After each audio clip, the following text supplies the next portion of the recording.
Gente, agora a gente vai para uma parte que é um pouquinho mais interessante, tá? Que é a interpretação desse método dos mínimos quadrados. Depois de tanta conta que vocês fizeram, já devem ter feito essa hora. Se não fizeram, deixa esse vídeo para depois e vai fazer o exemplo lá no caderno de vocês, tá? O que acontece, né? Quanto mais próximo os pontos estiverem da linha reta, que é traçada pelo método dos mínimos quadrados, menores vão ser os resíduos, certo?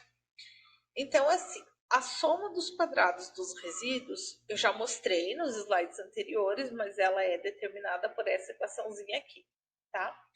E eu também tenho a soma dos quadrados totais, certo? Que é determinada por essa equação aqui.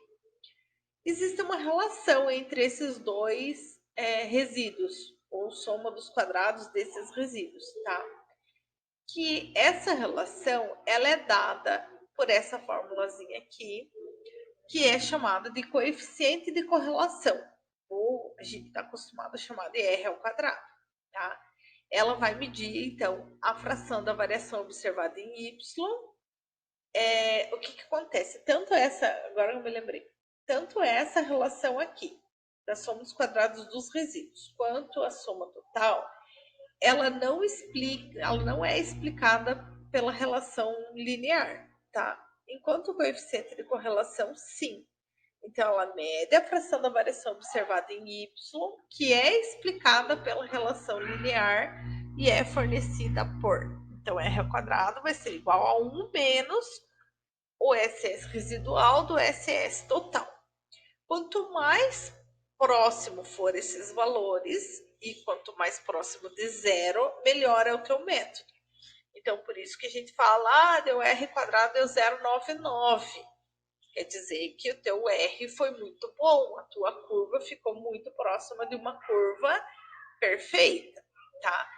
Dependendo do método que vocês utilizam, da exatidão desse método e, da verdade, da exigência requerida. Se você vai desenvolver um novo método analítico e validar ele, a gente precisa seguir normativas, como Inmetro e Anvisa.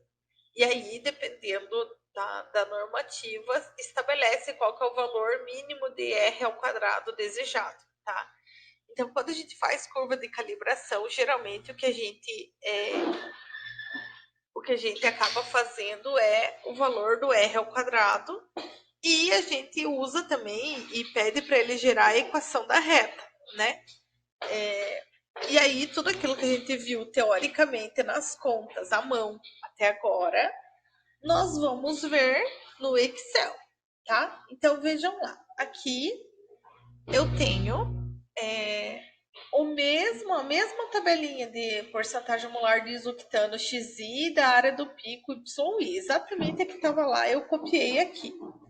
Então, como que nós podemos fazer? Existem formas, né, de se fazer para calcular a inclinação e o intercepto. Então, você achou a melhor curva que se ajusta a esse conjunto de pontos. Então, vejam que eu cliquei aqui, porque é aqui que eu quero que fique a inclinação. Vejam lá, escrevi inclinação, a inclinação vai estar nesse lugar aqui. O que eu vou? Vou aqui em fx, que é inserir função. E aí eu vou procurar estatística. E aí eu seleciono estatística e aqui eu vou procurar inclinação. Então vejam que eu estou descendo aqui, inclinação. E vou dar um OK. Ele vai abrir essa caixinha. Nessa caixinha é para eu colocar um conjunto de dados meus, né? Dos meus pontos experimentais. Então vejam que aqui é os valores conhecidos de Y. Não esqueçam que a área do pico é a minha resposta nesse caso, né? Então, é o meu Y. Então, eu posso ou digitar, né? No caso aqui é C2 até o C6, ou eu venho com o mouse e seleciono. Ficou aparecendo lá, C2 até C6. E vou colocar também os valores conhecidos de X. Então, B2 até o B6.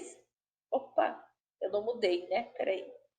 Não, aqui não é B2 até B6, é aqui. em cima, é B2 até B6, aí vou trocar. Agora eu vou pro X, B2 até B6, certo? Então agora tá certinho. Aqui do Y, aqui do X. E aí vejam que aqui já tá aparecendo para mim o resultado da fórmula, 2,09, blá, blá. Ok, apareceu aqui. E agora eu quero o intercepto, que é o valor do B, né? Então, da mesma forma, eu venho aqui, já está na estatística, agora eu vou procurar onde diz intercepto. Ó, intercepção, é aqui que eu vou colocar.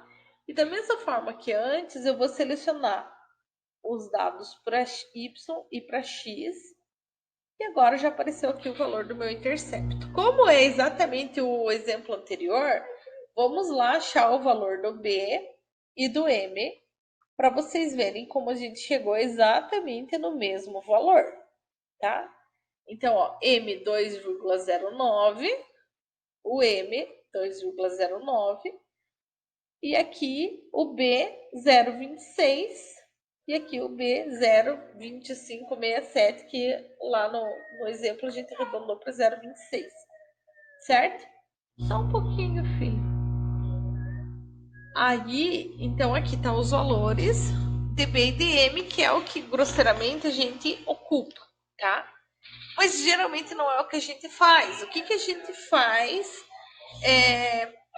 para poder apresentar, inclusive muitas vezes, a gente gera a curva. Então, como que nós vamos gerar a curva?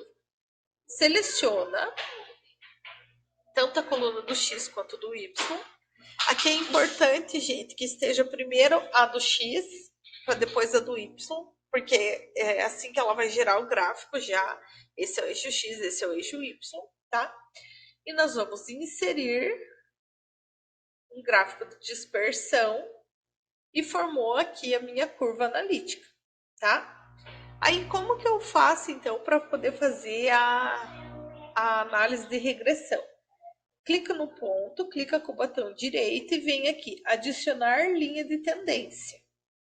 Linear, e aí aqui eu posso pedir, ó, para exibir a equação, exibir o valor de R quadrado e definir a interseção como zero. Não, nem vou pôr definir a interseção. Vou dizer que eu quero a equação do gráfico e que eu quero o R quadrado, que é o coeficiente de correlação que a gente acabou de ver. Fechar. Tá aqui, gente. Né? Vejam lá que aqui eu tenho a equação. Deixa eu aumentar um pouquinho. Na verdade, eu não gosto de linha de grade. Eu vou deletar essas linhas de grade. Fica bem mais limpo o gráfico, né? Então, aqui eu tenho a minha equação com a inclinação e com o intercepto que a gente acabou de calcular, né? E tem o valor do R ao quadrado. Então, essa forma aqui é muito mais rápida e já te dá a equação da reta sem você ter que ficar pensando quem que é a inclinação e quem que é o intercepto, tá? Mas é assim que faz uma curva de calibração usando o Excel. Gente, importante, uma coisa que é bem importante. Usando o Excel, deve ter algum lugar que a gente acha o desvio do M e o desvio do B. No entanto, eu ainda não sei. Se vocês souberem, até me conte, tá? Para poder achar o valor do desvio de M e de B, ou a gente faz a continha na mão, a gente já viu como que faz lá no vídeo anterior, ou a gente usa o Origin para poder fazer isso, tá? Eu não tenho o Origin instalado neste computador, por isso que eu não vou mostrar para vocês. Mas a forma de fazer é exatamente a mesma. Vocês vão fazer a tabelinha com o X e com o Y, vão selecionar, vão gerar um gráfico de dispersão, e aí ele vai pedir, vocês vão clicar lá e vão pedir para fazer a regressão linear. Aí vocês vão ter todos os valores. Ele dá a equação da reta com o desvio padrão. Então vai ficar lá 2,0925 mais ou menos o valor do desvio padrão do M, mais 0,2567 mais ou menos o desvio padrão do B.